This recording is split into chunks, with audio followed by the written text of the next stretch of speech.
She was born in 1975 in New Jersey. She was the youngest of 6. Her father is Jewish, her mother is Mormon, and she was, from the beginning, just a tomboy, getting into trouble, playing practical jokes. She was the, little kid trying to tag along with her elder siblings, trying to make them laugh. When you are a member of a large family, especially as the youngest child, you really need to be heard and you need to have a voice because it's hard to get attention. So I think it encouraged Chelsea to develop a really good sense of humor and to make herself heard.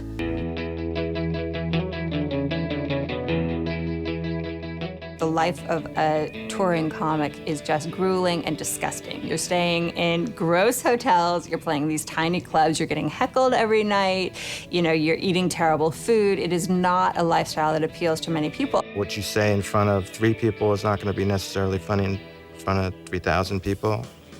So you have to, constantly educate yourself about comedy and constantly try new things. And I think she did that. She did a lot of things where she didn't get paid any money. But she went out there every night and just tried to make a go of it.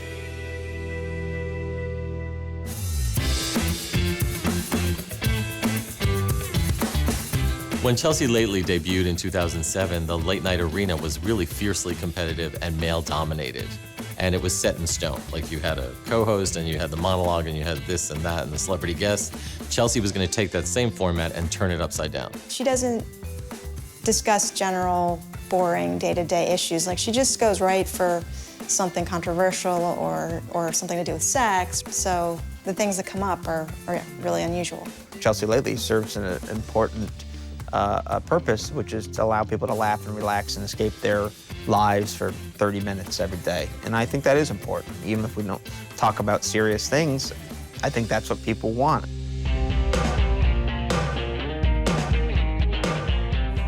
I write like I talk, which makes it a lot easier, which most comedians do. And, it was just a perfect testament of you can do whatever the hell you want to do, because if you put hard work into anything, there will be results. I just thought about it and I did it, and I was like, oh, look, that wasn't as hard as everybody thinks.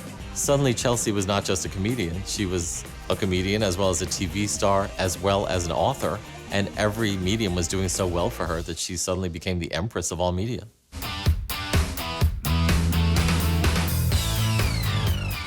She has a very strong idea of the kind of role she wants to play in this life. And not just in entertainment, not just in comedy, not just in movies, but I also think she has this social conscience. I like kind of having comics come up and giving them their own shows, that's a great feeling. And so I'm interested in producing a lot. I do want to do something that's a little bit more adult than this. At, some point in the near future, I want to kind of focus on kind of having my audience grow up with me a little bit so that, I'm not talking about Lindsay Lohan and her ankle bracelet 4 times a week.